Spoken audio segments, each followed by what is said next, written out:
नमस्कार दोस्तों। Up study के ऑनलाइन प्लेटफॉर्म में आपका बहुत बहुत स्वागत है। मैं आपका दोस्त कन्हैया और आज हम बात करने वाले हैं आनुवांशिकता आनुवांशिकता टॉपिक के बारे में। बहुत ही इंपॉर्टेंट है।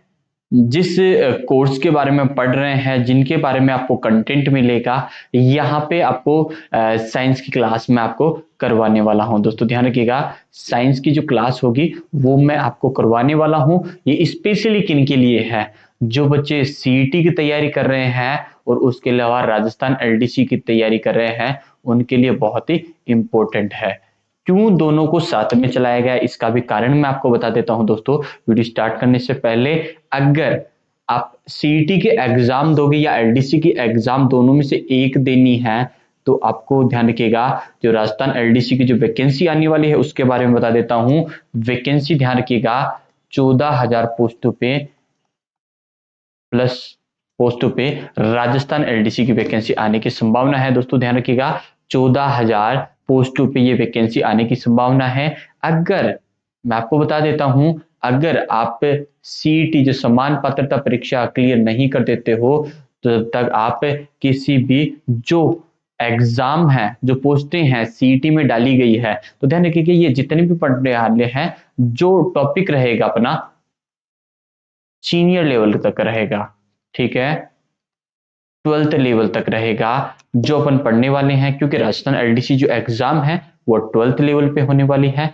वहीं बात करें सीईटी भी जो है 12th लेवल और ग्रेजुएशन लेवल दोनों पे होने वाली है। तो अपन स्टार्ट कर लेते हैं। उतना ही अपन पढ़ने वाले हैं जितना हमारे लिए इंपॉर्टेंट हो सीईटी और राजस्थान एलडीसी के परस्पेक्टिव से।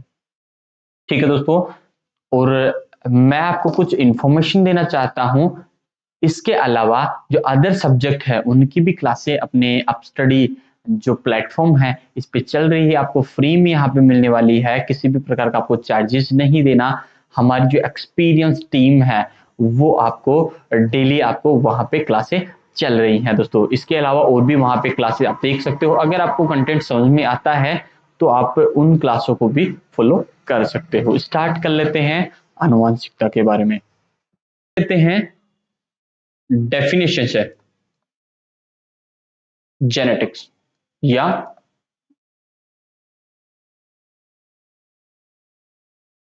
आनुवंशिकता। जल्दी जल्दी से थोड़ा क्लियर करेंगे, लेकिन याद रखना है आपको। जीव विज्ञान की वह शाखा जिसमें सजीवों के वंशागति वंशागति और विभिन्नता का अध्ययन किया जाता है। ठीक है, याद रखिएगा, वंशागति और विभिन्नता का अध्ययन किया जाता है। और हेरिडिटी या वेरिएशन आप बोल सकते हो। हेरिडिटी हो गई आपकी वंशागति और वेरिएशन होगा विभिन्नता। अब बात कर लेते हैं आनुवंशिक शब्द का प्रतिपादन किसने किया है। विलियम बैटसन ने। किसने किया है? विलियम बैटसन ने आनुवंशिक शब्द का प्रतिपादन किया। शब्द किसने दिया? ठीक है, याद रखिएगा, आनुवंशिक शब्द का प्रतिपादन किया विलियम बैटसन ने। और आगे बात कर लेते हैं अपन, मेंडल कौन है? फादर ऑफ जेनेटिक्स कौन है? मेंडल। आनुवंशिक शब्द का प्रतिपादन किसने किया है? डब्ल्यू बैटसन या विलियम बैटसन ने। फादर ऑफ जेनेटिक्स कौन है? आनुवंशिकता के पिता कौन है? मेंडल है। आनुवंशिक शब्द क्या है, किसने प्रतिपादित किया? William Bateson. और अब डेफिनेशन दोबारा रिवाइज कर देता हूं। जीव विज्ञान की वह शाखा जिसमें सजीवों की वंशागति और विभिन्नता का अध्ययन किया जाता है। शायद याद हो चुका होगा। अब आगे बात कर लेते हैं अपन, हेरिडिटी, वंशागति क्या होता है? आनुवंशिक लक्षणों का एक पीढ़ी से दूसरी पीढ़ी में स्थानांतरित होना। क्या है? आनुवंशिक की लक्षणों का एक पीढ़ी से दूसरी पीढ़ी में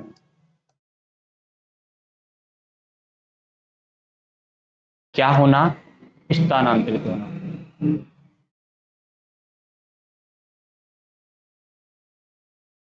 हो गया आपका।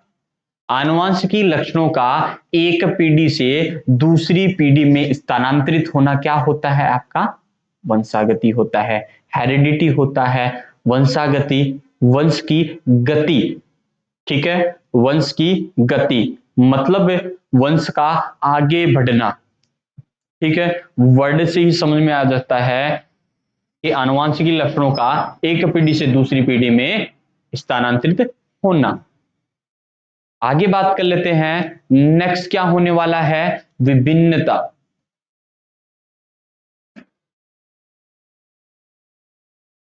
क्या हो गया आपका? वेरिएशन। विभिन्नता क्या होती है? वेरिएशन को कैसे देख सकते हैं अपन?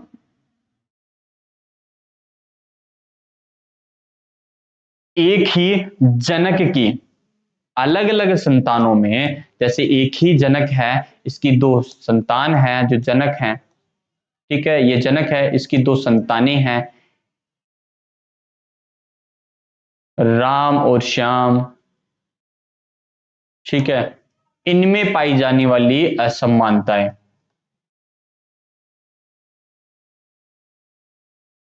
क्या हो गई आपकी? विभिन्नता हो गई। या अपन एक जाति मान लेते हैं, मानव जाति। मानव जाति में पाई जाने वाली या एक ही जाति में पाई जाने वाली असमानताएं ही क्या होती है? विभिन्नता हो गई। क्या हो गई? विभिन्नताएं, यानी कि असमानताएं। ध्यान रखिएगा आप, ये मत बोल दीजिएगा जीव तो जंतु के जानवर भी हैं और मानव भी है, उनमें पाई जाने वाली समानताएं असमानताएं हैं उनको विभिन्नता बोलते हैं। विभिन्नता है मानते हैं, लेकिन अपन एक ही जाति को लेके देखते हैं, किसी का नाक लंबा है, किसी का नाक छोटा है, कोई लंबा है, कोई ठिगना है, कोई बोना है। आप किसी भी प्रकार से, किसी की आंखें मोटी है, किसी की पतली है, किसी का नाक लंबा, किसी का चेहरा लंबा है, किसी की ओला करती है, कोई मोटा है, कोई पतला है, तो ये विभिन्नता हो गई। ठीक है, यहाँ पे आपको देख लिया विभिन्नता क्या हो गई? एक ही जनक की दो संतानों में पाई जाने वाली असमानताएं, या एक ही जाति में पाई जाने वाली असमानताएं क्या हो गई? विभिन्नता हो गई। अब विभिन्नता कितने प्रकार की होती है, ये भी बात कर लेते हैं। विभिन्नता कितने प्रकार की होती है? विभिन्नता कितने प्रकार की होती है? वेरिएशन। वेरिएशन कितने प्रकार का होता है? वेरिएशन दो प्रकार का होता है, जननिक और कायिक। ठीक है, जननिक और कायिक, ये हो गया आपका जर्मिक, और कायिक हो गया आपका सोमेटिक। ठीक है, याद रखिएगा विभिन्नता कितने प्रकार की होती है? दो प्रकार की होती है। विभिन्नता की डेफिनेशन अपन ने देख ली। विभिन्नता दो प्रकार की होती है, जननिक और कायिक, जर्मिक और सोमेटिक। ठीक है, जननिक और कायिक होती है। ठीक है, अब बात कर लेते हैं जननिक विभिन्नताएं, इनकी वंशागति होती है। याद रखिएगा जननिक विभिन्नताओं की वंशागति होती है, लेकिन जो कायिक है उनकी वंशानुगति नहीं होती है। ठीक है, यहां पे कंप्लीट हो गया। अब इनके बारे में थोड़ा मैं बता देता हूं आपको। जननिक विभिन्नता एक पीढ़ी से, मतलब जिनमें जनन होता है। ठीक है, कायिक विभिन्नता आप मान के चलिएगा, कायिक क्या होगा? अपना आकार हो गया। ठीक है, आकार की किसी प्रकार से वंशानुगति नहीं होती है। कुछ मान के चल सकते हैं कि वंशागति होती है, लेकिन वो जर्मिक हो सकती है। ये फर्टिलाइजेशन के बाद में गुणसूत्रों का से होता है अपना, जो जीन होते हैं, कारक होते हैं, उनसे हमारी जो आनुवांशिक लक्षण है वो एक पीढ़ी से दूसरी पीढ़ी में गमन करते हैं। जो जननिक विभिन्नताएं हैं वो एक पीढ़ी से दूसरी पीढ़ी में क्या करती हैं, वंशागति होती है। अब जननिक विभिन्नता कितने प्रकार की होती है, तो जननिक विभिन्नता दो प्रकार की होती है, सतत और असतत। ठीक है, सतत और असतत। सतत का हो गया है लगातार, ठीक है, क्या होता है, लगातार। ये एक पीढ़ी से दूसरी पीढ़ी में लगातार ये विभिन्नताएं आती रहती हैं, लेकिन असतत क्या होता है, एक प्रकार से उत्परिवर्तन से पैदा होती है। किससे, उत्परिवर्तन से उत्पन्न होती है। शायद आपको क्लियर हो गया, इसे म्यूटेशन बोल सकते हैं। ठीक है, असतत विभिन्नता क्या होती है, उत्परिवर्तन से उत्पन्न होता है, और सतत विभिन्नता क्या होती है, जीन विनिमय के कारण होती है। ठीक है,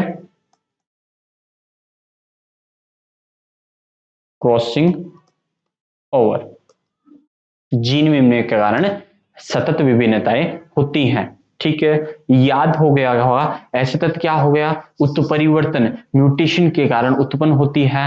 म्यूटेशन क्या हो सकता है, किसी भी प्रकार के गुणसूत्र के संख्या में कमी या वृद्धि हो सकती है, या गुणसूत्रों के आकार में कुछ परिवर्तन हो सकता है, वो क्या होता है, असतत होता है। सतत विभिन्नता रेगुलर चलती रहती है, जीन विनिमय के कारण चलती रहती है, एक पीढ़ी से दूसरी पीढ़ी में। सतत क्या होता है, लगातार।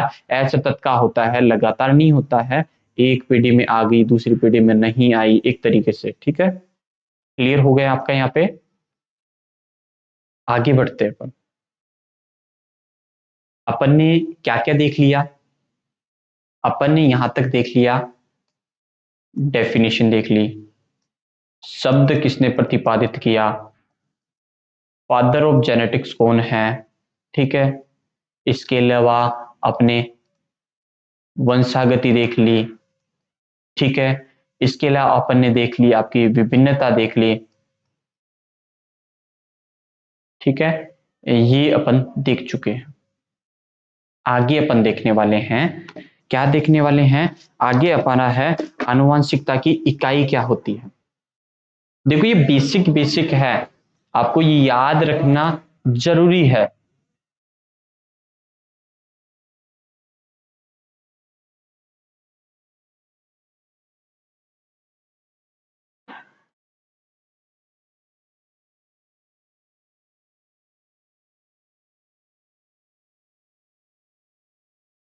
आनुवंशिकता की इकाई,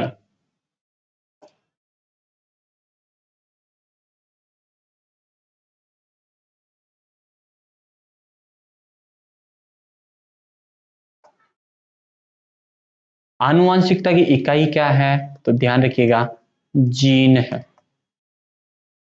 ठीक है, क्या है, जीन है। आनुवंशिकता की इकाई क्या है, जीन है। ठीक है, अब बात करते हैं मेंडलवाद के बारे में।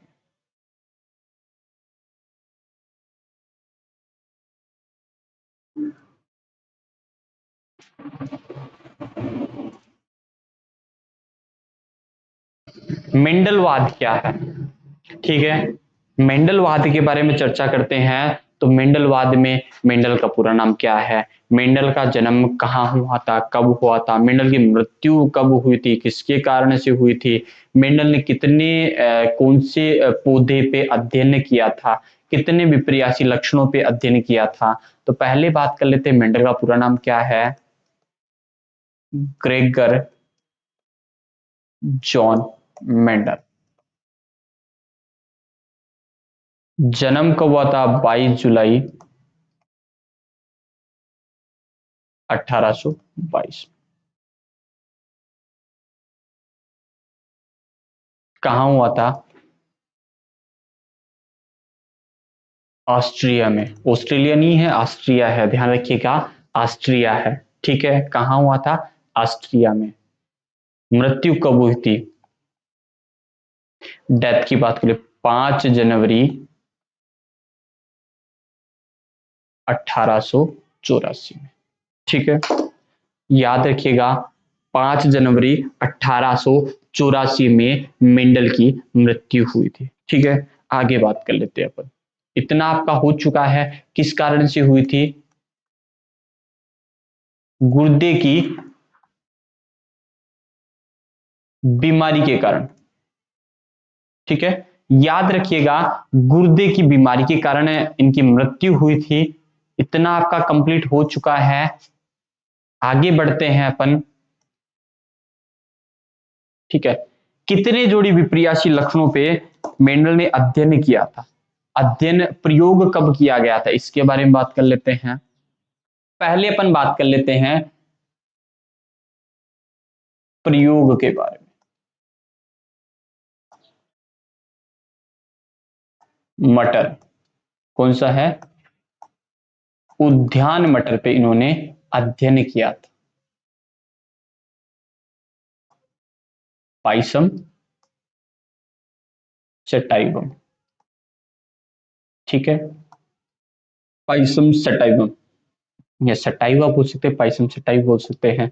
इसके अलावा मोस्ट इंपोर्टेंट है, ध्यान रखिएगा, नोट लगा के लिख लो, ये क्वेश्चन पूछा जा सकता है। पाइसम सटाइवम पे मटर, उद्यान मटर तो इन्होंने अध्ययन किया, इसके अलावा किस पे अध्ययन किया? हेरिशियम। अब अन्य पादप आए।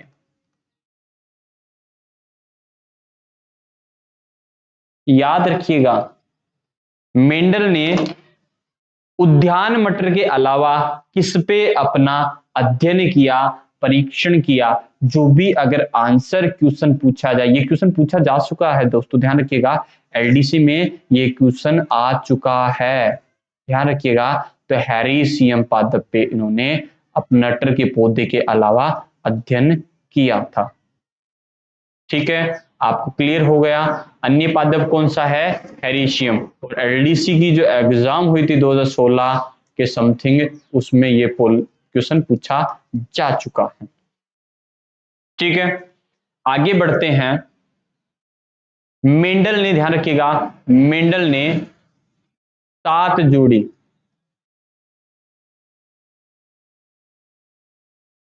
विपर्यासी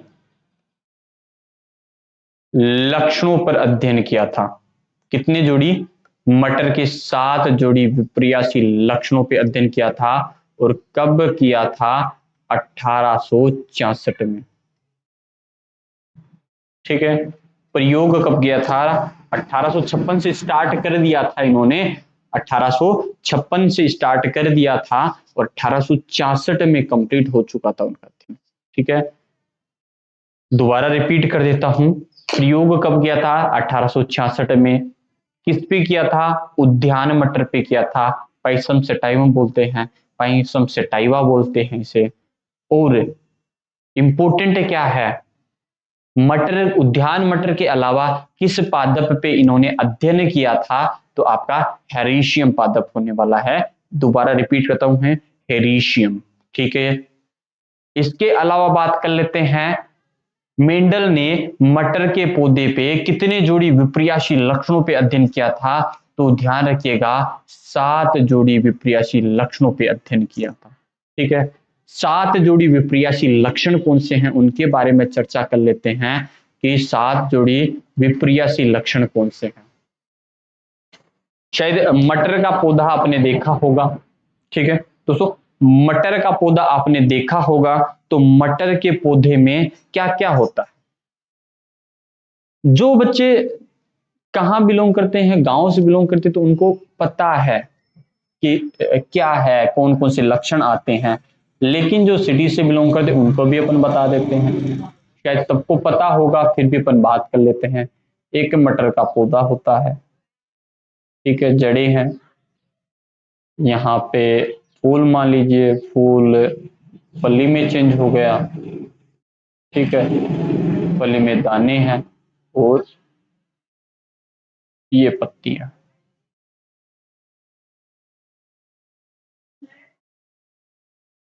एग्जाम्पल के तौर पर ध्यान रखिएगा, पहला तो है तना, ठीक है, दूसरा है पुष्प, तीसरा है फली, और फली में बीज। ठीक है, याद रखिएगा। पुष्प, अब बात कर लेते हैं क्या है। बीज आ गया, फली, पुष्प और तना, इनके क्या है। अब जड़ को भूल जाइए, जड़ को मूल बना के भूल जाओ, क्योंकि जड़ अपन को दिखती नहीं है, उसमें क्या लक्षण दिखेगा जड़ में। जड़ को उखाड़ेगा तो कौन सा लक्षण प्रकट होगा, क्या देखा जाए जो अपने आंखों से दिखता है। उसमें से भी कुछ चीजें हैं, पत्ती को छोड़ दो आप, पत्ती को छोड़ के जो भी पुष्प है, तना, तने की लंबाई, लंबा है या बोना है, प्रभावी और अप्रभावी। ठीक है, इसके अलावा तने के बाद में क्या आया आपका, फूल आएगा, पुष्प की स्थिति, स्थिति क्या है, अक्षीय है या शीर्षस्थ है। ठीक है, पुष्प का रंग या कलर, पुष्प का रंग क्या है, एक तो आपका बैंगनी हो गया और एक सफेद हो गया। क्या हो गया, एक तो आपका बैंगनी हो गया और एक सफेद हो गया। ठीक है, इसके बाद में क्या आएगा, फली, फली का आकार, क्या हो गया, फली का आकार, फूली हुई या उभरी हुई बोल सकते हैं, या चपटी। ठीक है, इसके अलावा फली का रंग, फली का रंग क्या होगा, हरा और पीला। ठीक है, ध्यान रखिएगा, जो तुम्हें दिखता है वो प्रभावी होता है, वो लक्षण कि ज्यादातर यही सिम्टम पाए जाते हैं। उसके अलावा फली के बाद में क्या हो गया, बीज, बीज का आकार गोल और झुर्रीदार। ठीक है, गोल और झुर्रीदार, और फिर बीज का रंग क्या हो गया, पीला और हरा। ये आपके लक्षण हो गए। ठीक है, दोबारा से मैं रिपीट कर देता हूं। मटर के पौधे में क्या दिखा आपको, तना दिख गया, फिर पुष्प दिखा, फिर फली आ गई, फिर बीज हो गया।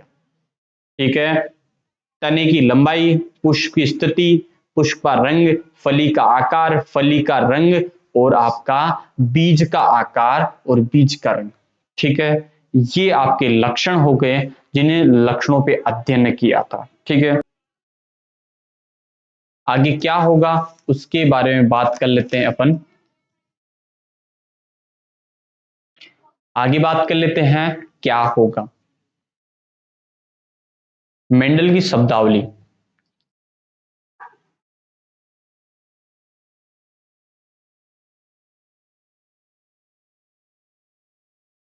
मेंडल की शब्दावली, मेंडल ने कौन कौन के शब्द यूज लिए उनके बारे में बात कर लेते हैं।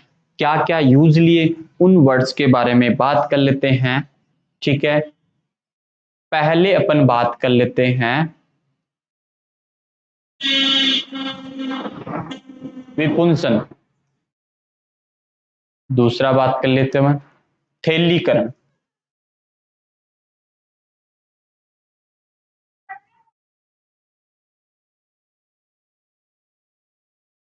बैकिंग। विपुंसन क्या होता है और थैलीकरण क्या होता है। इनके बारे में बात करने से पहले अपन देख लेते हैं पुष्प के बारे में, क्योंकि पुष्प समझ में आएगा तो आपको सब समझ में आ जाएगा। ठीक है, बात कर लेते हैं। पुष्प, पुष्प अगर आपने देखा होगा, फूल आपने देखा होगा, तो आपको सब समझ में आ जाएगा क्या क्या है। ठीक है, बात कर लेते हैं पुष्प के कौन कौन से पार्ट्स हैं उनके बारे में।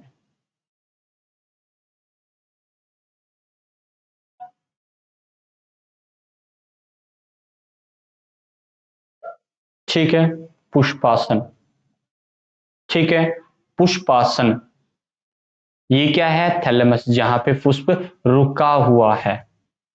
ये है बाह्य दल, जो बाहर की पंखुड़ियां है नीचे की तरफ होती है। गुलाब का फूल देखा होगा आपने, कोई भी फूल देखा होगा, पुष्प देखा होगा, तो पुष्प में कुछ प्रकार क्या मिलते हैं, ये दल, बाह्य दल, ये दल, ये पंखुड़ियां हैं आपकी। ठीक है, पुष्प की, आपकी नहीं सॉरी, पुष्प की पंखुड़ियां हैं, और यहाँ पे ये क्या है,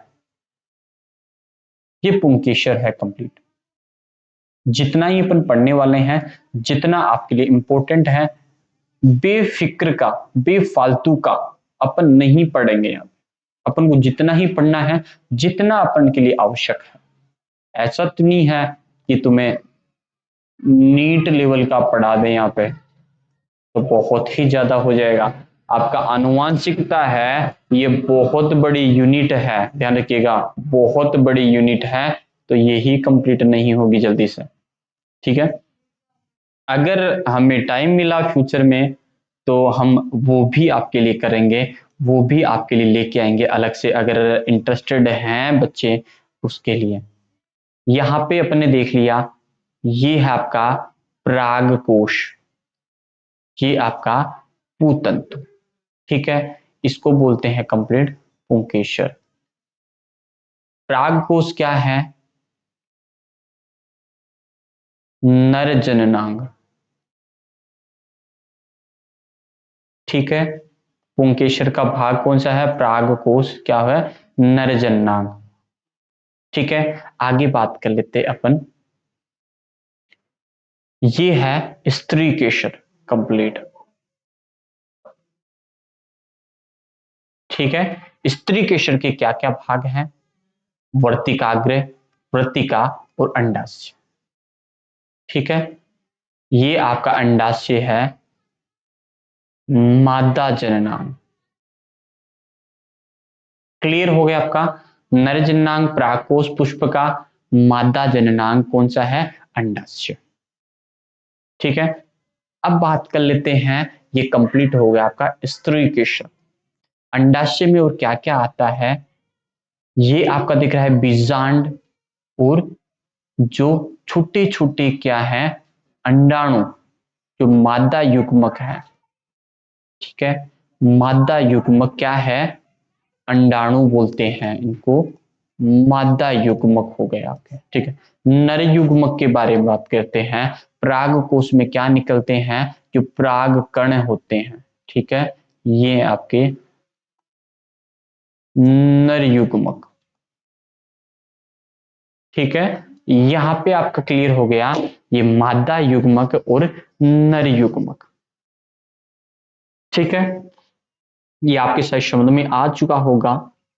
ठीक है, अब बात कर लेते हैं, परागकण हो गया आपका नर युग्मक, परागकण का वर्तिकाग्र पे गिरना क्या हो गया है, परागण हो गया। भाई साहब, जब परागकण है, जो नर युग्मक है, वर्तिकाग्र पे आकर गिर जाते हैं, तो उसको क्या बोलते हैं, परागण। ठीक है, परागण दो प्रकार के होते हैं। कितने प्रकार के होते हैं, दो प्रकार के होते हैं। फर्स्ट परागण है स्वयं परागण, और सेकंड है पर परागण। ठीक है, याद रखना है, पराग कण और पराग गण दो अलग अलग हैं, तो अच्छी तरह याद रखना है, प्राग कण और प्रागगण।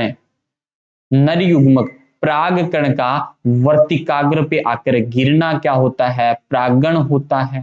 ठीक है, क्या होता है? प्रागगण होता है, याद रखिएगा। अब स्वयं प्रागण क्या है? स्वयं पुष्प के, उसी पुष्प के प्रागण है, प्रागकण है जो आके वर्तिकाग्र पे गिरते हैं स्वयं के। ठीक है, स्वयं के प्रागकण है, ठीक है, वो वर्तिकाग्र पे आकर गिरते हैं, वो स्वयं प्रागण, मतलब खुद पे ही आके गिर जाते हैं तो वह स्वयं प्रागण। अगर दूसरे पुष्प के आकर गिरते हैं, देख ये ध्यान रखिएगा, एक ही जाति के होंगे तब ही वो यहां जाके फर्टिलाइजेशन की प्रोसेस होगी। यहाँ पे ग्रहण की प्रक्रिया है ना, तो स्वयं जाति का होगा तभी होता है। याद रखें, ये काफी डीपली हो गया, इसको अपन को नहीं पढ़ना है क्योंकि कंफ्यूजन ही पैदा नहीं करना है। स्वयं प्रागण पर प्रागण, उसी पुष्प के प्रागकण वृत्तिकाग्र पे आके गिरते हैं तो वह स्वयं प्रागण हो गया।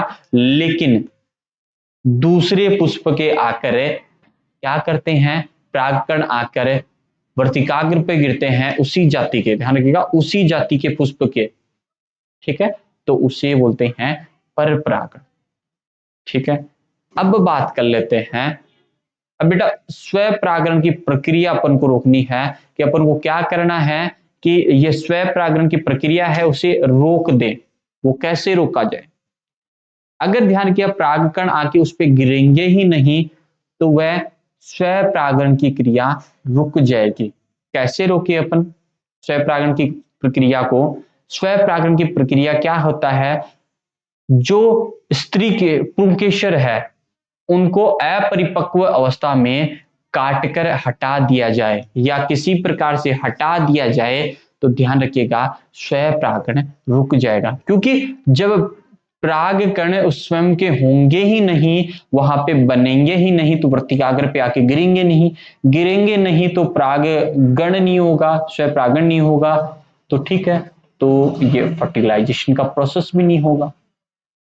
ठीक है, और अगर बात करें पर परागण को रोकने के लिए, ठीक है, पर परागण क्या होता है? अन्य पुष्प, उसी जाति के अन्य पुष्प के पराग कण आकर वर्तिकाग्र पे गिरता है, वो पर परागण होता है। ठीक है, स्वयं परागण की प्रक्रिया तो अपन ने रोक ली एक तरीके से, क्योंकि जो पराग कोष को ही हटा दिया अपन ने, जो पुंकेश को हटा दो या पराग कोष को ही हटा दो तो जाहिर सी बात है पराग कण होंगे नहीं इस पुष्प के, तो स्वयं परागण होगा नहीं। ठीक है, क्लियर हो गया आपका? और पर परागण क्या है? किसी दूसरे पुष्प के पराग कण वर्तिकाग्र पे आकर गिरते हैं तो वह पर परागण हो गया। क्लियर हो गया आपको? अब चल लेते हैं पीछे की तरफ थोड़ा। विपुंसन क्या होता है? विपुंसन क्या होता है? स्वयं परागण की प्रक्रिया रोकने के लिए पुष्प की अपरिपक्व अवस्था में अवस्था होती है, तब उसके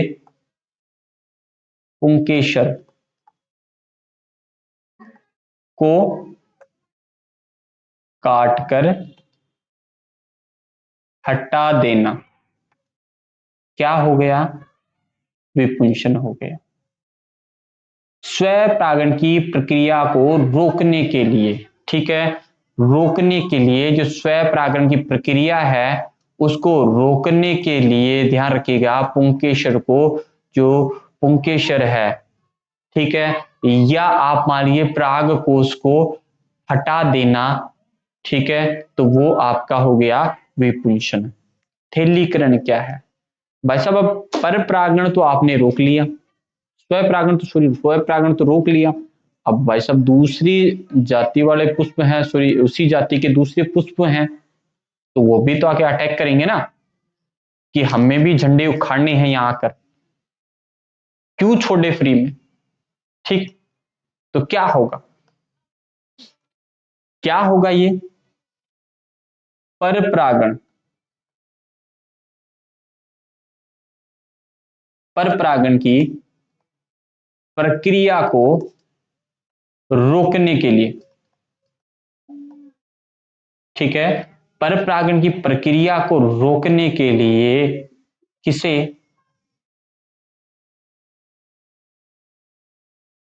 स्त्री केसर या पूरे पुष्प को ही ले लो को थैली से ढक देना, ठीक है। पर परागण की प्रक्रिया को रोकने के लिए स्त्री केसर या पुष्प को थैली से ढक देना। अब ये मान लीजिए देखो पर परागण या स्वयं परागण ही करवाना है उसे, तो स्वयं परागण तो अपन करवा देंगे क्योंकि वहां से अपन ने छोटे छोटे छोटे अणु होते हैं उनको उठाया वर्तिकाग्र पे डाल दिया तो वो स्वयं परागण हो चुका है, ठीक है। लेकिन पर परागण ही करवाना है तो अगर क्या किया जाए, स्वयं के तो क्या करवा दिया जाए, उसके पुंकेसर है, ठीक है, पराग को उसको काट कर हटा दिया जाए, फिर तो पराग पर परागण ही होगा, स्वयं परागण तो होगा ही नहीं, ठीक है।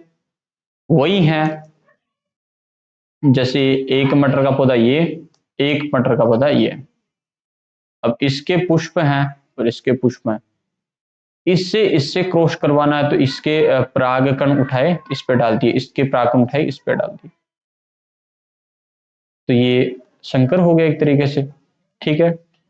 पर परागण की प्रक्रिया हो गई, ठीक है, समझ में आ गया होगा शायद, बैगिंग और विपुंसन।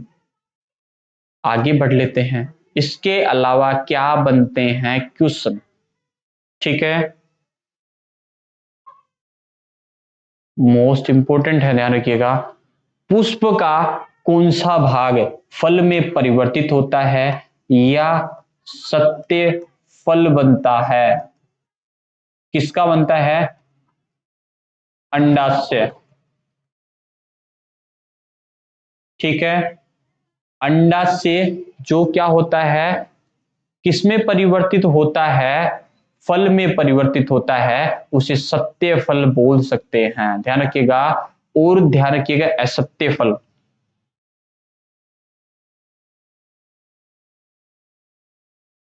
अंडाशय ना हो के जो पुष्पासन है उससे परिवर्तित होता है। असत्य पुष्प फल कौन सा है, जो अंडाशय से एक तरीके से अंडाशय से ही फल में परिवर्तित होता है तो वो सत्य फल है।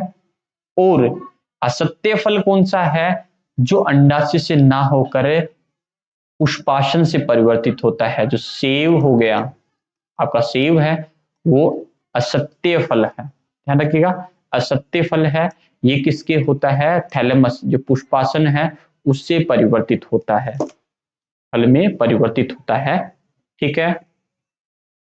अंडाशय से सत्य फल, ठीक है, सत्य और असत्य में अंतर आपको पता चल गया। सत्य फल कौन सा है, जो अंडाशय से परिवर्तित हो, पुष्प के अंडाशय से फल में परिवर्तित हो, वह सत्य फल हो गया। असत्य फल किसी अन्य भाग से परिवर्तित हो, जैसे थैलेमस हो गया, पुष्पासन से परिवर्तित हो गया, सेब है जो एक असत्य फल है, ठीक है। यहां से क्लियर हो गया आपका। दोबारा मैं क्लियर कर देता हूं, परागण, परागकण, परागकोश, आपका अंडाशय, ठीक है।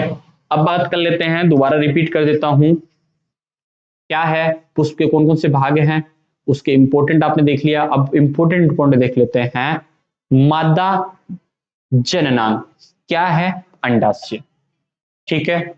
नर जनांग क्या है, परागकोश, क्लियर हो गया। मादा जनांग, नर जनांग, अंडाशय, परागकोश। उसके अलावा मादा युग्मक क्या है, अंडाणु, अंड कोशिका या अंडाणु बोल सकते हैं, अंडाणु क्या है, मादा युग्मक। नर युग्मक क्या है, परागकण, ठीक है, ध्यान रखिएगा। परागकण, परागकण का वर्तिकाग्र पे आकर गिरना क्या होता है, परागण होता है, ठीक है। परागण दो प्रकार के होते हैं, स्वयं परागण और पर परागण। स्वयं परागण क्या होता है, उसी पुष्प के परागकण वर्तिकाग्र पे आकर गिरते हैं तो स्वयं परागण हो गया। लेकिन अन्य पुष्प के, जो उसी जाति के अन्य पुष्प के आगे परागकण किस पे वृत्त के अग्र पे आकर गिरते हैं वो परपरागण हो गया। ठीक है, पुष्प का कौन सा भाग फल में परिवर्तित होता है, तो ये है अंडाशय, उसे बोलते हैं सत्य फल। ठीक है, ध्यान रखिएगा सत्य फल, याद रखिएगा सत्य और असत्य के बारे में, सत्य फल और असत्य फल। और असत्य फल क्या होता है, पुष्प के अन्य भाग जैसे थैलेमस से जो पुष्पासन है उससे परिवर्तित होता है फल में, तो वह असत्य फल हो गया। असत्य फल कौन सा, एग्जाम्पल क्या है, सेब है। ठीक है, आगे बात कर लेते हैं अपन, दो अपन ने देख लिए,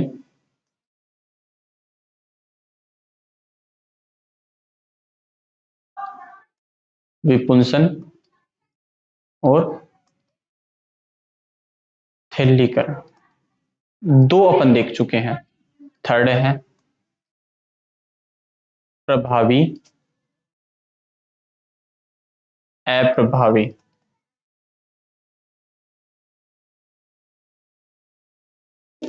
कारक का एक कारक होता है, जीन होता है कारक का, वह युग्म, जो युग्मिक विकल्पी है एक तरीके से, जो अपना एग्जाम्पल नॉर्मल से ले लीजिए क्योंकि वो काफी डीपली हो जाएगा, जो अपना लक्षण प्रकट कर देता है और दूसरे को दबा देता है। ध्यान रखिएगा, एग्जाम्पल के तौर पर बताता हूं, टी और टी, ये लंबेपन को प्रदर्शित करता है, लंबा, और ये छोटा टी बोना। जो अपना लक्षण प्रकट कर देता है वो प्रभावी है, और जो अपना लक्षण प्रकट नहीं करता है वो अप्रभावी है। ध्यान गया, कारक का वो युग्म विकल्पी, जो अपना युग्म विकल्पी क्या होता है, एक तरीके से विकल्प होते हैं, जैसे मान के चलिए टी और छोटा टी, ये कारक के युग्म विकल्पी है। युग्म, नर युग्मक और मादा युग्मक, यही थे, या एक्स और वाई। एग्जाम्पल के तौर पे बता देता हूं, एक्स गुणसूत्र किसे डिनोट करता है, मादा को, और वाई जो पुरुष या नर बोल सकते हैं। अक्सर वाई गुणसूत्र में अगर कोई प्रकट करता है अपने लक्षण, तो वाई गुणसूत्र करता है तो उसमें लड़का होता है, तो ये प्रभावी हो गया, और एक्स से अप्रभावी हो गया। वैसे ही अगर लंबा पौधा उत्पन्न होता है तो टी प्रभावी हो गया और ये अप्रभावी हो गया। प्रभावी और अप्रभावी में अंतर देख लिया, आगे बात कर लेते हैं नेक्स्ट,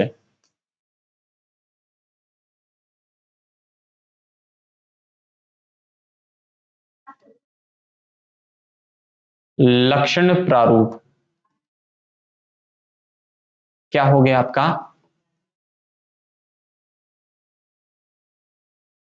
फिनोटाइप और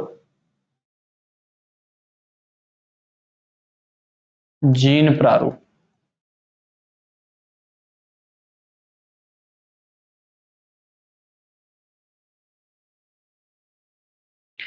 लक्षण प्रारूप, जो बाह्य लक्षण होते हैं वो प्रकट होते हैं, जो दिखते होते हैं एक तरीके से। लक्षण प्रारूप क्या होते हैं, जो बाह्य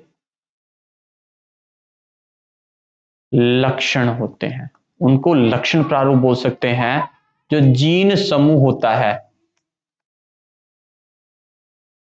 या संगठन होता है उसे क्या बोलते हैं, जीनोटाइप।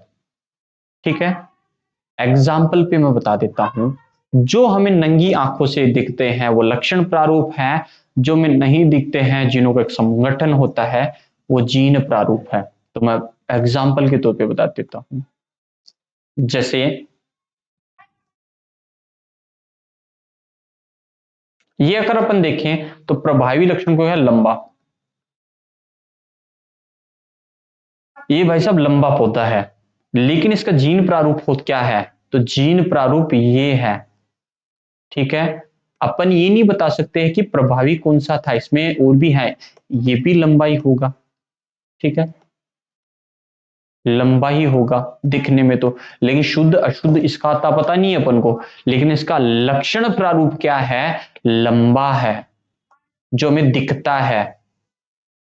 ठीक है। फिजिकल अपीयरेंस जिससे हम देख सकते हैं वो आपका लक्षण प्रारूप हो गया, और जो हमें नहीं दिखता है, जो जीन का संगठन व समूह होता है, वो जीन प्रारूप है।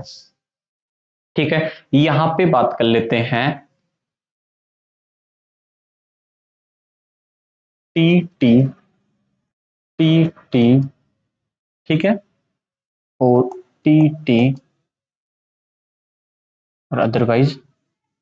अब बात करते हैं इसका लक्षण प्रारूप क्या है, या टी ओ टी किसका क्रॉस करा है हमने, टी ओ टी। ठीक है, क्या क्या प्राप्त हुआ, चेकर बोर्ड की एक सारणी बना देते हैं पहले,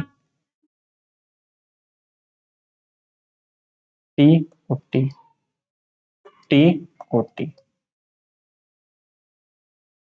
क्रॉस करवाने पे क्या प्राप्त हुआ, capital T capital T, capital T small T, capital T small T, और स्मॉल टी स्मॉल टी। इसका जीन प्रारूप और लक्षण प्रारूप अपन देखें, एग्जाम्पल तौर बता रहा हूं, आप माइंड मत कीजिएगा, आगे इसके बारे में भी कंप्लीट अपन पढ़ने वाले हैं, अच्छी तरह याद हो जाएगा आपको। अगर इसका लक्षण प्रारूप देखें तो कितने लंबे हैं, एक लंबा ये है, एक लंबा ये है, और एक लंबा ये है, तो 3:1 ये बुना हो गया। लेकिन इसका जीन प्रारूप देखें, दिखेगा नहीं, लेकिन जांच करनी पड़ती है, अध्ययन करना पड़ता है, तो इसका शुद्ध लंबे कितने हैं, तो ये, क्योंकि दोनों टीटी हैं तो शुद्ध लंबा एक है, अशुद्ध लंबे कितने हैं, अशुद्ध लंबे 2 हैं, और शुद्ध बोना कितना है, 1 है।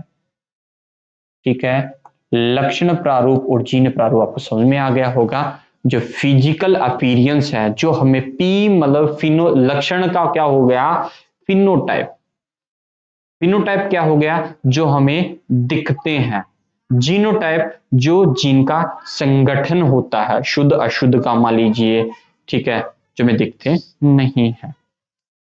ठीक है, आपको ये समझ में आ गया होगा शायद। बात कर लेते हैं नेक्स्ट, अगर नहीं आपको समझ में आया तो आप दोबारा रिपीट करके देख सकते हो इस वीडियो। ठीक है, आगे बात कर लेते हैं। याद करने का लक्षण प्रारूप और जीन प्रारूप का एक ही फंडा है, P for physical, physical appearance, हम कैसे दिखते हैं, हम जिसे देख सकते हैं वो फिनोटाइप हो गया, लंबापन, बोनापन, नाक का लंबा होना, मोटा छोटा ठिगना, जो भी है अपना दिखाई देता है, वो आपका फिनोटाइप हो गया। जीन प्रारूप वो आपका जीनोटाइप हो गया, जो जीन का संगठन है। ठीक है, आगे बात कर लेते हैं कारक,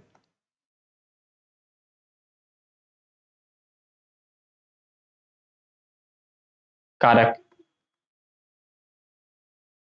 फैक्टर, कारक हमेशा एक जोड़ी में पाया जाता है, एक जोड़ी में पाया जाता है, हमेशा एक जोड़ी में पाया जाता है। और कारक को जीन किसने कहा था, ध्यान क्या, जॉनसन ने जीन कहा था, कारक को जॉनसन ने जीन कहा था।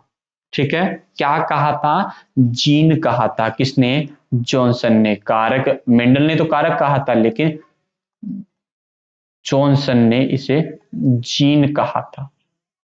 क्लियर हो गया होगा, कारक हमेशा एक जोड़ी में पाया जाता है, ये है आपका कारक, ये है आपका कारक, ये है आपका कारक, एक जोड़ी क्या है, दो है जो एक जोड़ी है। ठीक है, ये आपका फैक्टर हो गया, कारक हो गया। नेक्स्ट बात करें 8 नंबर, सम समयुग्म की, होमोजाइगस,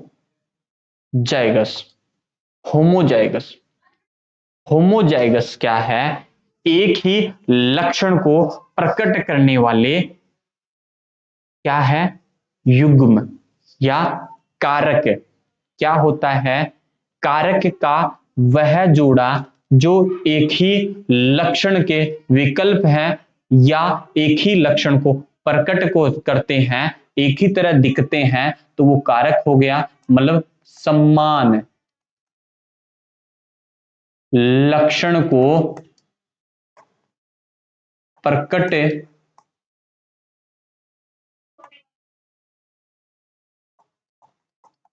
करने वाले युग्म या कारक बोल सकते हैं, जीन बोल सकते हैं। ये मान लो ये रहा आपका ये, क्योंकि कैपिटल टी भी क्या है, लंबेपन को डिनोट करता है, और स्मॉल टी भी आपका क्या करता है, लंबेपन को डिनोट करता है। तो एक ही लक्षण को प्रकट करते हैं तो क्या हो गया आपका, क्या हो गया आपका समयुग्मजी, होमोजाइगस। स्मॉल टी भी हो सकता है, लेकिन समान लक्षण को प्रदर्शित करते हैं वो, ठीक है। विषम युग्म की, विषम युग्म की क्या है, हेटेरोजाइगस। हेटेरोजाइगस क्या है, असमान लक्षण।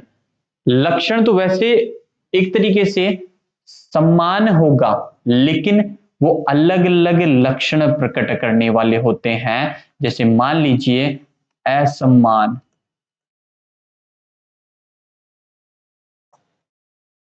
लेकिन एक दूसरे के विप्रियासी होते हैं, एक दूसरे के विप्रियासी लक्षण प्रकट करने वाला कारक या जोड़ा होता है, वो क्या होता है, विषम युग्म की। मतलब युग्म क्या होता है, एक जोड़ा होता है, युग्म, युग्मक और युग्म, ठीक है। एक ही लक्षण होता है, एक तरीके से एक दूसरे के जैसे लंबा बोना, ठीक है। ये क्या करेंगे, टी और टी, ठीक है। तो ये हो गया विषम युग्मक, विषम युग्मकी, ठीक है। क्या हो गया, आपस में असमान, समान नहीं दिखाई देते लेकिन आपस में असमान होते हैं, ठीक है। बात कर लेते हैं नेक्स्ट, क्या हो गया असमान आपका,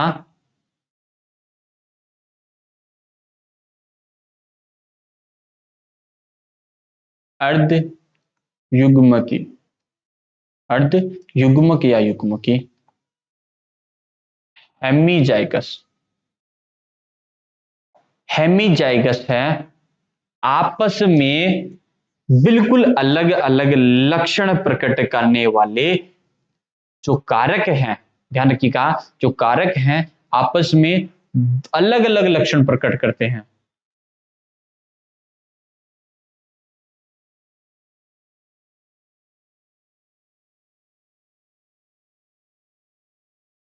अलग अलग लक्षण प्रकट करने वाला कारक, एग्जाम्पल के तो एक्स और वाई, क्या है ये एक्स और वाई। एक्स किसे डिनोट करता है, युग्म है, जो युग्मक है, जो युग्म है जो एक्स की जो मादा को, और वाई किसे जोड़ता है, पुरुष को या नर को, ठीक है। अर्ध युग्म की समझ में आ गया। जो भी है आपका, जितने भी 10 जो हमारे थे वो शब्दावली में, वो आपको शायद समझ में आ चुका होगा। आगे बात कर लेते हैं मेंडल के प्रयोग। मेंडल ने कौन कौन से प्रयोग किए, मेंडल ने दो प्रयोग किए, एकल संकरण और द्विसंकरण।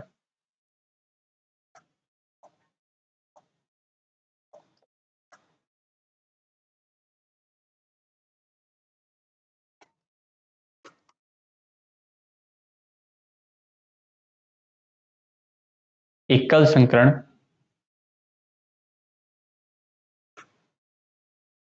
मोनो हाइब्रिड और द्विसंकरण।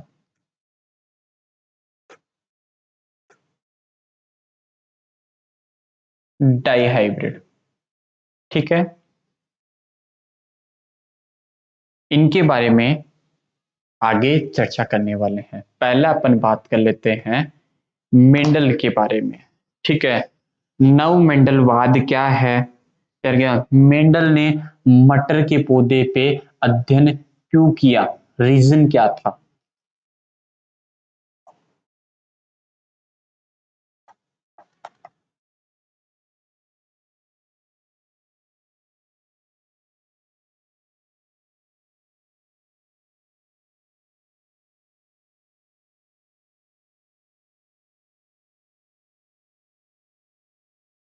मेंडल ने मटर का पौधा ही क्यों लिया? वाई चूजिंग मैटनर मटर्स प्लांट्स? ठीक है, क्यों यूज लिया उसके बारे में बात कर लेते हैं। पहली बात, मटर के पौधे की आयु आयु का कम होना। ठीक है, सेकंड है आकार का कम होना, ध्यान रखिएगा। और थर्ड है एक से अधिक लक्षण का पाया जाना। यहां पे बात कर लेते हैं एग्जाम्पल के तौर पर, अगर मेंडल मटर के पौधे के अलावा पीपल का पेड़, बरगद का पेड़ या बबूल का पेड़ ले लेता तो जिंदगी में ही कभी भी उस पे अध्ययन नहीं कर पाता। आयु कम होने का रीजन क्या है? एक साल में एक से दो जो पीढ़ियां हैं पौधे उगाए जा सकते हैं। मतलब क्या है, मटर का पौधा लगाया, ठीक है, वो लास्ट एंड फाइनल 3 से 4 मंथ में कंप्लीट हो जाता है, उसका बीज मिल जाता है, तो उस पर अध्ययन करना बहुत ही आसानी रहती है। ठीक है, मतलब नेक्स्ट जो पौधा है वो बीज बोया जा सकता है, उगाया जा सकता है। एक है आकार छोटा है तो उसे कहीं भी उगाया जा सकता है। ठीक है, दूसरा आयु कम होने का बता दिया, और एक से अधिक लक्षणों का पाया जाना। अगर मेंडल ने अन्य पौधा यूज लिया होता, अगर प्रयोग में लिया होता, तो उसमें एक से अधिक लक्षण नहीं पाए जाते। क्योंकि अगर मेंडल ने अगर एक से अधिक लक्षणों पे अध्ययन किया था तो मटर का पौधा इसीलिए यूज लिया था क्योंकि मेंडल ने कई लक्षण देखे थे, 7 जुड़ी हुई प्रयासी लक्षण देखे थे। क्या था? तने की लंबाई, लंबा बोना, उसके अलावा पुष्प की स्थिति और उसका कलर। तीसरा जो है वो है फली का आकार और रंग, और चौथा है बीज की जो आकार है और उसका रंग। तो ये 7 जोड़ी विप्रयासी लक्षणों पे अध्ययन किया था, अन्य पौधे पे नहीं मिलता। अगर मेंडल महाशय कोई और पौधा ले लेते या पेड़ ले लेते तो उसपे जिंदगी में ना तो अध्ययन कर पाते, तो वहां पे स्व परागण कैसे करवाते, पर परागण कैसे करवाते, क्योंकि पेड़ पे चढ़ना पड़ता, पेड़ पे चढ़ना पड़ता, और फिर भाई साहब वहां परागकण उठाते, पुष्प पे डालते, और फिर वो उनका राम नाम स्वा हो जाता। उसकी नेक्स्ट पीढ़ी होती, जो नेक्स्ट जो संतान है, अगर वो भी अध्ययन करती तो 5 7 10 पीढ़ियों तक तो वो कंप्लीट अध्ययन ही नहीं हो पाता। ठीक है, तो इसी कारण से मटर का पौधा उन्होंने लिया था। ठीक है, अब बात कर लेते हैं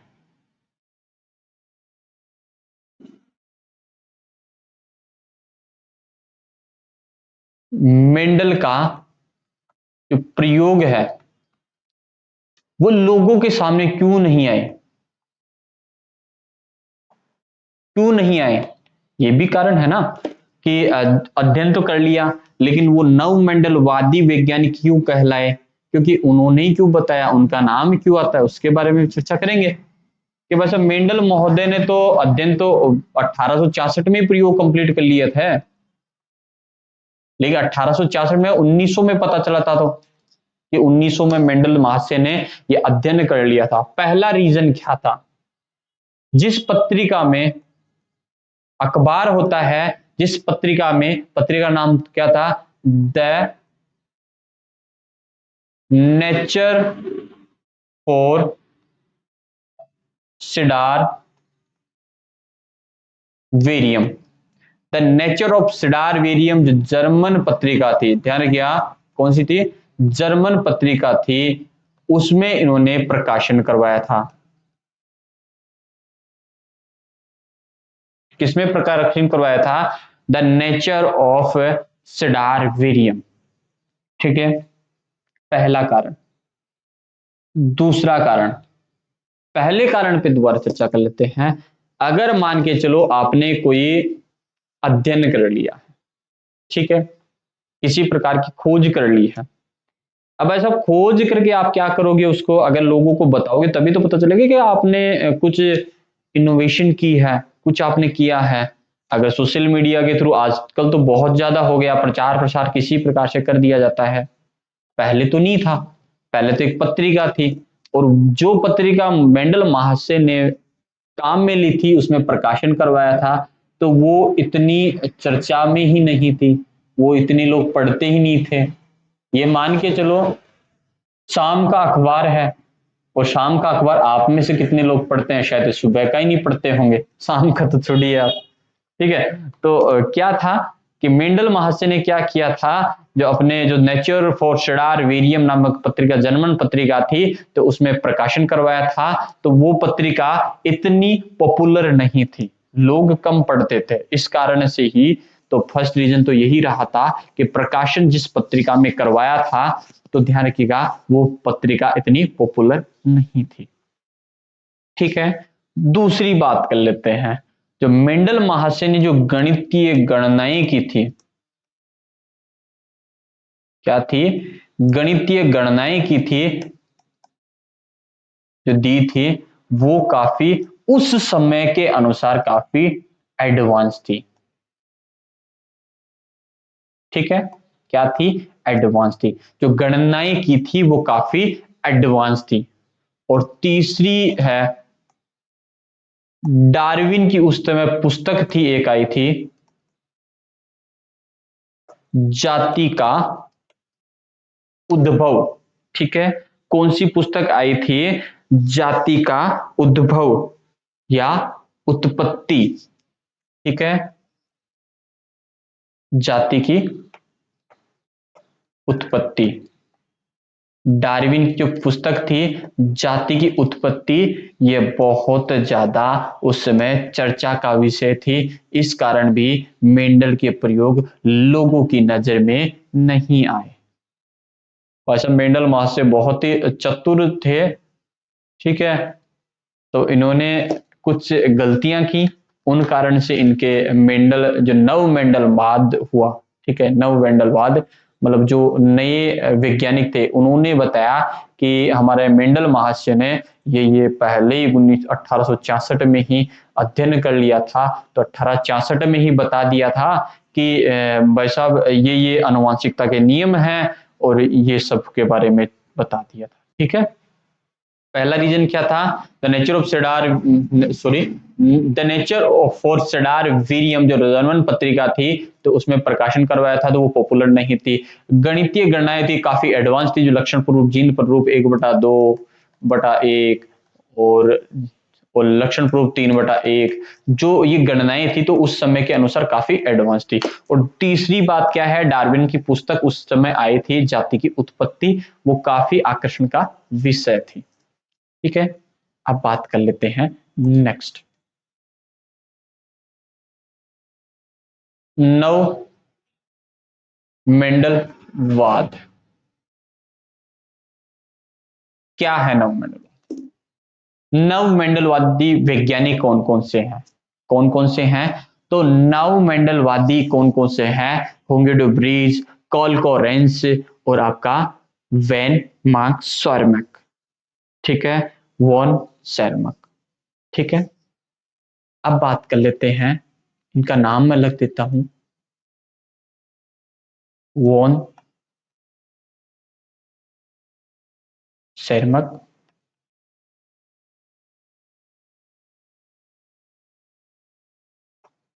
कॉलकोरेंस, और आपका कौन सा है एक, होंग्यूडो ब्रीज, होंग्यूडो ब्रीज।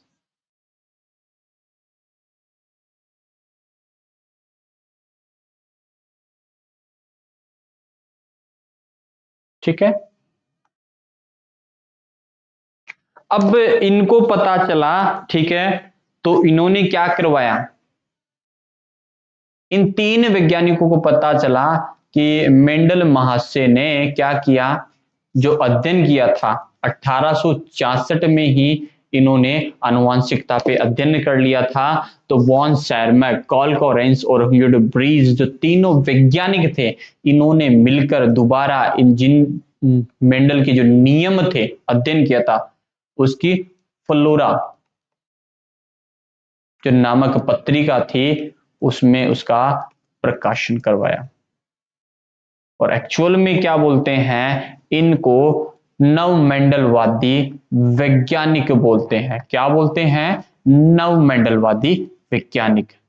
इन्हीं के कारण है हम आनुवंशिकता के जो नियम हैं, जो मेंडल को अपन जान पाए हैं, तो इन्हीं के कारण है मेंडल के सन 1900 में, ध्यान रखिएगा कब कराया था, सन 1900 में फ्लोरा नामक पत्रिका में इन्होंने प्रकाशन करवाया था। क्लियर हो गया, ठीक है। पुनः प्रकाशन कब करवाया, सन 1900 में पुनः प्रकाशन करवाया। पहले क्या होता है, सिडार वेरियम द नेचर फॉर सिडार वेरियम नामक पत्रिका में 1866 में करवाया गया था। और पुनः प्रकाशन, ठीक है, पुनः प्रकाशन कब करवाया गया, सन 1900 में फ्लोरा नामक पत्रिका में करवाया गया। इंपोर्टेंट क्या बनता है, नव मेंडलवादी वैज्ञानिक कौन से हैं, वॉन शेरमैक, कार्ल लॉरेंस, ह्यूगो ब्रीज, ठीक है। पुनः प्रकाशन कब हुआ, सन 1900 में। किस पत्रिका में करवाया गया, फ्लोरा नामक पत्रिका में, ठीक है। दोबारा रिपीट कर लेते हैं अपन, ठीक है। इसके अलावा मेंडल के प्रयोगों को लोगों के सामने क्यों नहीं है, उसका रीजन क्या था, जो पत्रिका थी वो इतनी पॉपुलर नहीं थी। द नेचर फॉर सिडार वेरियम नामक पत्रिका थी, जो जर्मन पत्रिका थी, उसमें प्रकाशन करवाया गया था, तो इतनी पॉपुलर नहीं थी। इस कारण से गणितीय गणनाएं एडवांस थी। डार्विन की पुस्तक कौन सी आई थी, तब जाति की उत्पत्ति पुस्तक आई थी, ठीक है।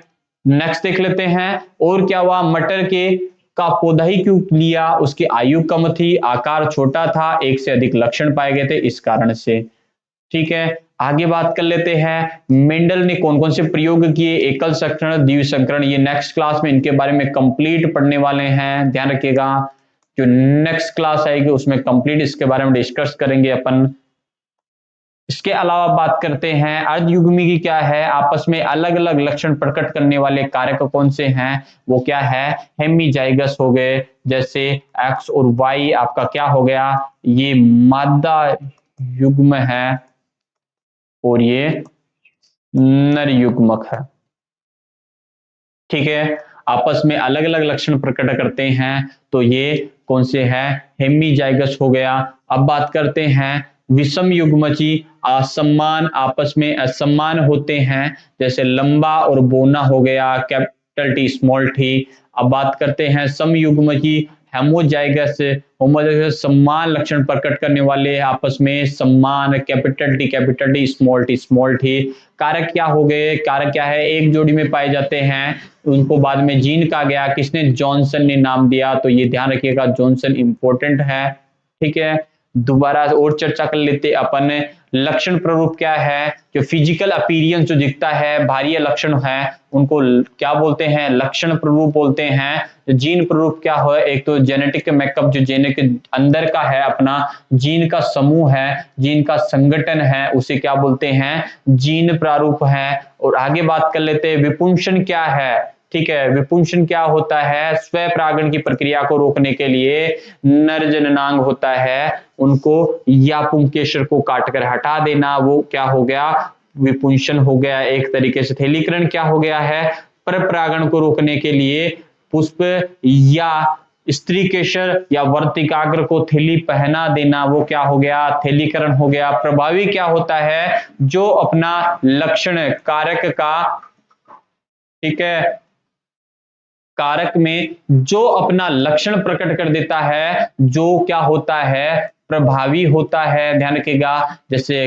कैपिटल टी स्मॉल टी, इसमें लंबा हो गया, तो इसमें प्रभावी कौन सा हो गया, कैपिटल टी होगा, अप्रभावी कौन सा हो गया, तो स्मॉल टी हो गया। जो अपना प्रभाव प्रकट नहीं करता है वो अप्रभावी हो गया आपका। ठीक है, आगे बात कर लेते हैं पुष्प के बारे में। अपने लिया मादा जनांग कौन सा है, अंडाशय है, ध्यान रखिएगा। सत्य पुष्प सॉरी सत्य फल किससे बनता है, सत्य फल के बारे में अगर आ जाए, अंडाशय जो अंडाशय क्या होता है, फल में परिवर्तित होता है तब वो सत्य फल होता है। और लेकिन अंडाशय के अलावा जो पुष्प का वह भाग जो फल में परिवर्तित होता है वो असत्य फल होता है। एग्जाम्पल के तौर पे सेब है जो असत्य फल है। ठीक है, मादा युग्म कौन सा है, क्या है आपका अंडाणु या अंड कोशिका। इसके अलावा नर युग्म क्या है, प्राग कण है। ठीक है, प्राग कण है आपका। ठीक है, प्राग कण का क्या करना, प्राग कण का आकर वर्तिकाग्र पे गिनना क्या होता है, प्रागण होता है। प्रागण दो प्रकार के होते हैं, ध्यान रखिएगा, स्व प्रागण और पर प्रागण। स्वयं के पुष्प के परागकण वर्तिकाग्र पे आकर गिरते हैं उसी पुष्प के, तो वो क्या होता है, स्वयं परागण होता है। लेकिन उसी जाति के जो सेम जाति के अन्य पुष्प के परागण उस पुष्प पे आकर गिरते हैं तो वो आपका पर परागण हो गया। सत्य और असत्य का आपका पता चल गया। और मादा नर जनांग कौन सा है, परागकोश है। ठीक है, आगे बात कर लेते हैं अपन विपुंसन और थैलीकरण के बारे में अपन ने देख लिया है। इसके अलावा बात कर लेते हैं कौन कौन से जोड़ी विपर्यासी लक्षण हैं। तने की लंबाई, लंबापन, बोनापन, पुष्प की स्थिति, अक्षीय, शीर्षस्थ, पुष्प का रंग हो गया बैंगनी और सफेद हो गया, फली का आकार फूली हुई है चपटी, फली का रंग हरा और पीला, और बीज का आकार गोल या झुर्रीदार, बीज का रंग पीला और हरा। ठीक है, ध्यान रखिएगा ये जितने भी लक्षण हैं जो अपने प्रभाव प्रकट करते हैं वो प्रभावी हो गए, और जो अपने प्रभाव प्रकट नहीं करते हैं वो अप्रभावी हो गए। ठीक है, इसके अलावा बात कर लेते हैं प्रयोग किस पे किया। मेंडल महाशय ने 1866 में प्रयोग किया था, ध्यान रखिएगा, उद्यान मटर पर, इसे पाइसम सेटाइवम बोलते हैं। और अन्य पुष्प कौन से पुष्प पे अध्ययन किया, हेरिशियम हो गया, तो ये काफी इंपॉर्टेंट है तो याद रखिएगा। मेंडल ने कितने जोड़ी विपर्यासी लक्षणों पे अध्ययन किया, तो 7 जोड़ी विपर्यासी लक्षणों पे अध्ययन किया है। और आगे बात कर लेते हैं डेफिनेशन अपने देख ली, आनुवंशिकता की डेफिनेशन क्या है, जीव विज्ञान की वह शाखा जिसमें सजीवों के वंशागति और विभिन्नता का अध्ययन किया जाता है वो क्या हो गई आपकी डेफिनेशन हो गई। इसके अलावा क्या हो गया, शब्द किसने, डब्ल्यू बैटसन या विलियम बैटसन ने दिया है। फादर ऑफ जेनेटिक्स कौन है, ग्रेगर जॉन मेंडल है। वंशागति क्या हो गया, ध्यान रखिएगा, आनुवंशिकी लक्षणों का एक पीढ़ी से दूसरी पीढ़ी में स्थानांतरित होना क्या हो गया, वंशागति हो गया। विभिन्नता क्या हो गई, एक ही जनक की अलग अलग 2 संतानों में पाई जाने वाली विभिन्नता क्या होगी, असमानताएं क्या होगी, विभिन्नता हो गई। या यूं बोल सकते हैं एक ही जाति में पाई जाने वाली असमानताएं विभिन्नता हो गई। जब मानव जाति ले लेते हैं या अन्य जाति ले लेते हैं तो विभिन्नता हो गई। ठीक है, आनुवंशिकता की इकाई क्या है, तो आनुवंशिकता की इकाई जीन है, तो याद रखिएगा। मेंडलवाद, मेंडलवाद के बारे में है, मेंडल का पूरा नाम क्या है, ग्रेगर जॉन मेंडल। मेंडल का जन्म कब था, 22 जुलाई 1822 में हुआ था। कहां हुआ था, ऑस्ट्रिया में हुआ था। डेथ कब हुई, 5 जनवरी 1884 में। किस कारण से हुई, गुर्दे की बीमारी के कारण हुई थी। ठीक है, आगे बात कर लेते हैं और क्या हुआ, विभिन्नता कितने प्रकार की होती है, विभिन्नता 2 प्रकार की होती है, जननिक विभिन्नता, कायिक विभिन्नता, जन्मिक और सोमेटिक। सोमेटिक जो कायिक विभिन्नता उनकी वंशानुगति नहीं होती है, मतलब एक पीढ़ी से दूसरी पीढ़ी में वंशानुगति नहीं होती है, स्थानांतर नहीं होता है। लेकिन जन्मिक विभिन्नता है उनका वंशागति होती है। सतत और असतत जो लगातार चलती रहती है एक पीढ़ी से दूसरी पीढ़ी में, जीन विनिमय के कारण, क्रॉसिंग ओवर के कारण होती है। और असतत विभिन्नता एक तरीके से उत्परिवर्तन के कारण उत्पन्न होती है, जिसे म्यूटेशन भी बोल सकते हैं। किसी प्रकार के गुणसूत्र के आकार या संख्या में परिवर्तन आ जाता है वो असतत विभिन्नता हो सकती है। वो किसी भी प्रकार से एक पीढ़ी से दूसरी पीढ़ी में, ध्यान रखिएगा, क्या करनी, वंशागत नहीं होती है, हो सकती है लेकिन रेगुलर नहीं होती है। ठीक है, कभी कभार हो सकती है कि नेक्स्ट पीढ़ी भी वैसी आ जाए, लेकिन ये असतत होती है, कभी कभी उत्परिवर्तन के कारण ही उत्पन्न होता है। ठीक है, जो म्यूटेशन आप बोल सकते हो। ठीक है, विभिन्नता क्या हो गई आपने देख लिया। एक ही जनक की दो संतानें हैं, वो आपस में अलग अलग असमान पाई जाती है, कुछ उनमें विभिन्नता पाई जाती है, अलग अलग लक्षण पाए जाते हैं, वो असमानता हो गई, ठीक है, वो विभिन्नता हो गई है। आगे बात कर लेते हैं, ये आपका डेफिनेशन हो गया वंशागति और हेरिडिटी और विभिन्नता, जिसमें जीव विज्ञान की वह शाखा जिसमें सजीवों की वंशागति और विभिन्नता का अध्ययन किया जाता है, वो आपका आनुवंशिकता होगी। आनुवंशिक लक्षण क्या हो गए, कौन से हो गए वंशागति में, ध्यान रखिएगा, एक पीढ़ी से दूसरी पीढ़ी में आनुवंशिक लक्षणों का स्थानांतरित होना, वो क्या हो गए, आपके आनुवंशिक लक्षण हो गए। शब्द किसने दिया था, जेनेटिक शब्द किसने दिया था, डब्ल्यू बैटसन ने दिया था, और फादर ऑफ जेनेटिक्स कौन है, मेंडल है। ठीक है, कंप्लीट अपन ने देख लिया। अगर आपको दोस्तों वीडियो आपको अच्छा लगा हो तो वीडियो को लाइक कीजिएगा, वीडियो को दोस्तों शेयर कीजिएगा और चैनल को सब्सक्राइब कीजिएगा। अगर किसी भी प्रकार से आपको किसी भी टॉपिक्स को लेकर डाउट है तो आप कमेंट सेक्शन में कमेंट करना ना भूलिएगा। इसके अलावा हमारा टेलीग्राम चैनल है, उससे जाके ज्वाइन कीजिएगा। वहां पे जो भी और भी कंप्लीट इंफॉर्मेशन है वो आपको वहां शेयर कर दी जाती है। दोस्तों अब मिलते हैं नेक्स्ट क्लास में नेक्स्ट वीडियो के साथ। जय हिंद, जय भारत।